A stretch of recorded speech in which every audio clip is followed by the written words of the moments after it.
एक तरफ जहां पश्चिम एशिया में भयंकर युद्ध जारी है, वहीं भारत के पड़ोस में पाकिस्तान ने अफगानिस्तान पर हमला कर करीब 400 लोगों को मौत के घाट उतार दिया। 250 से ज्यादा लोगों के इस हमले में घायल होने की खबर आ रही है। पाकिस्तान इन हमलों को जायज बता रहा है, तो वहीं इस घटना के बाद पाकिस्तान पर अफगानिस्तान की जवाबी कार्रवाई की संभावना बढ़ गई है। भारत भी लगातार पाकिस्तान के इन क्रूर कदमों की निंदा कर रहा है। आइए आपको इस संबंध में पूरी खबर दिखाते हैं और फिर इस पर अपने विशेषज्ञ मेहमान से हम चर्चा करेंगे।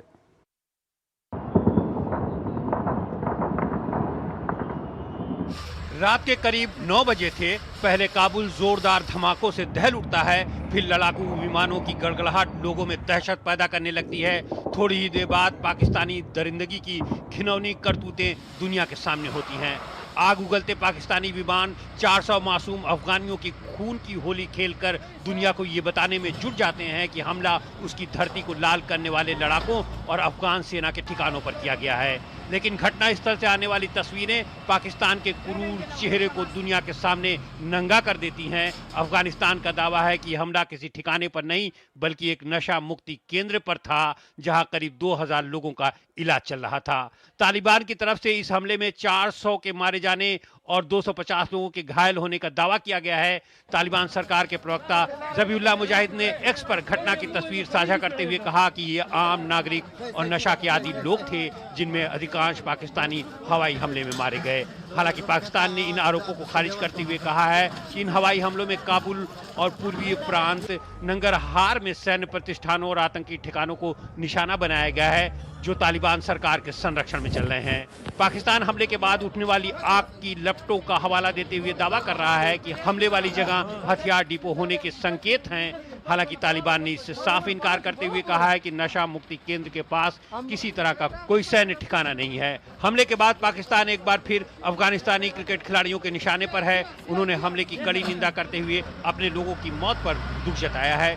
तेज गेंदबाज नवीनुल हक ने पाकिस्तान और इजराइल के बीच अंतर ढूंढना मुश्किल बताया है। संयुक्त राष्ट्र में भारत के स्थायी प्रतिनिधि ने सवाल उठाया कि पाकिस्तान के अपने ही देश में अहमदिया समुदाय के क्रूर दमन या रमजान के दौरान अफगानिस्तान पर हवाई बमबारी को कैसे देखा जाए। पाकिस्तान और अफगानिस्तान के बीच पिछले महीने तनाव फिर बढ़ गया है। पाकिस्तान अफगानिस्तान पर चरमपंथी समूहों को पनाह देने का आरोप लगाता है। हालांकि तालिबान इससे इनकार करते रहे हैं। पाकिस्तान का दावा है कि वो अफगानिस्तान में उन आतंकी ठिकानों को निशाना बना रहा है जो अफगान सरकार की निगरानी में चल रहे हैं। इससे पहले दोनों पक्षों ने अक्टूबर में युद्ध विराम पर सहमति जताई थी, लेकिन झड़पों का सिलसिला जारी है।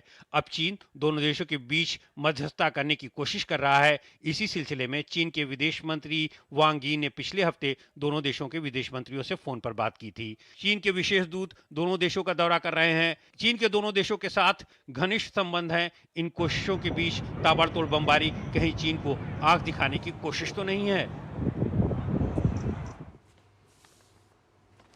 मेजर जनरल रिटायर्ड ध्रुव सिंह कटोच हमारे साथ जुड़े हुए हैं, विदेशी मामलों के जानकार हैं और सामरिक मामलों के जानकार हैं। उनसे हम जानेंगे। कटोच साहब, जो ये अफगानिस्तान से खबर आ रही है, पाकिस्तान के ऊपर इतना बड़ा आरोप अफगानिस्तान ने लगाया है, क्या हकीकत है, क्या कुछ है इसमें? देखिए, इसमें तो कोई शक नहीं है कि पाकिस्तान का हवाई हमला हुआ है। पाकिस्तान ने मान लिया उन्होंने हवाई हमला किया है और जमीन पर जो निशाने हैं वो अस्पताल है।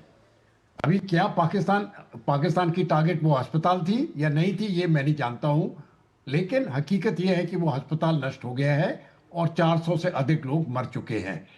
हो सकता है कैजुअलिटीज और भी बढ़ जाए, क्योंकि 200-250 लोग जख्मी हैं। ये तो मैं बोलता हूं इतना बड़ा ह्यूमन ट्रेजेडी है जिसका कोई जिक्र नहीं कर सकते, और इसका बदला अफगानिस्तान जरूर लेगा। सर, ये जो पाकिस्तान जो मुस्लिम देश हैं, चाहे हम खाड़ी के देशों की बात करें, दूसरे देशों की बात करें, रमजान का महीना है, इस तरह से पाकिस्तान वहां पर हमला कर रहा है, कोई अंतर्राष्ट्रीय जगत से कोई कुछ बोलने को तैयार नहीं है इस पर। ये एक चीज मैंने देखी है कि फर्ज करो अगर इसी प्रकार का हमला अगर इजराइल की तरफ से होता और 100 मुसलमान मर जाते ये रमजान के दिनों पे, तो पूरी दुनिया भड़क पड़ती।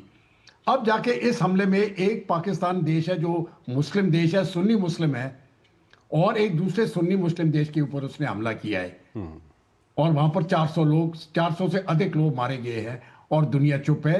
ये मैं समझता हूँ ये बहुत शर्म की बात है। एक तो पाकिस्तान के लिए, क्योंकि सॉरी, जी। कोई भी सेना ऐसी नहीं है जो अपना एयरफोर्स इस प्रकार से भेजती है जब तक कि प्रिसिशन गाइडेंस ना हो। अगर आप इजराइल का जिक्र करें तो जब वो लेबनान में बॉम्ब कर रही है, वो पहले से बता देते हैं हम यहाँ पर बॉम्ब कर रहे हैं, जो भी सिविलियन है वहां से निकल जाओ, और वहां पर उसके बाद बॉम्ब गिराती है 10-15 मिनट के बाद। जी। पाकिस्तान के पास वो एक्यूरेसी नहीं है। आपने देखा होगा ऑपरेशन सिंदूर में किस प्रकार से वो फेल हुई है। जी। और वहां पर जाके वो इस प्रकार की एक सिविलियन एरिया के ऊपर वो बॉम्ब गिरा रहा है हवाई जहाज के जरिए, ये बोलकर कि ये उग्रवादी के ठिकाने हैं। अगर वहां पर उग्रवादी के ठिकाने नजदीक भी होते, मुझे लगता है वो पूरा मिस हो गई। कोई भी उग्रवादी एक नशाहीन जो नशा को मुक्ति केंद्र, जी। या मुक्त करने के लिए जो अस्पताल बना है, वहां पर तालिबान नहीं रहेगा। सर, अंतिम सवाल यह है कि भारत ने इसकी निंदा की है, और हम आपसे जानना चाहते हैं कि जिस तरह के हालात बने हुए हैं, क्योंकि भारत के पड़ोस में इस तरह के हालात बने हुए हैं, भारत के लिए कितनी बड़ी चिंता का विषय है? नहीं, देखिए, भारत को उस प्रकार का खतरा नहीं है। भारत का जो मुझे लगता है सबसे बड़ा प्रॉब्लम यह है कि पाकिस्तान में सिविल डिस्टर्बेंस हो जाएगी, और अगर पाकिस्तान में एक सिविल वॉर की तरह उस प्रकार की हालत आ गई तो मुझे लगता है रेफ्यूजीज वहां से भारत की तरफ आने की कोशिश करेंगे।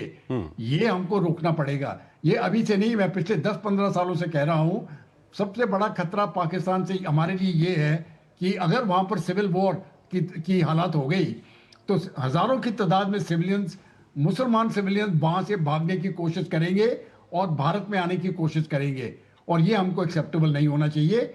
उनका मामला है, उनको खुद ही निपटना चाहिए। मैं समझता हूं ये सबसे बड़ा खतरा है, युद्ध का खतरा नहीं है, और टेररिस्ट का भी खतरा नहीं है। दोनों भारतीय सेना संभाल लेगी, लेकिन सिविलियंस अगर यहां पर आना शुरू हुए, उसको संभालना मुझे लगता है बहुत मुश्किल होगा। सर, हमारे साथ बने रहिएगा, एक और महत्वपूर्ण खबर है, उस पर हम बातचीत करेंगे, लेकिन पहले ये खबर अपने दर्शकों को दिखा देते हैं। कैरिबियाई देश क्यूबा की हालत काफी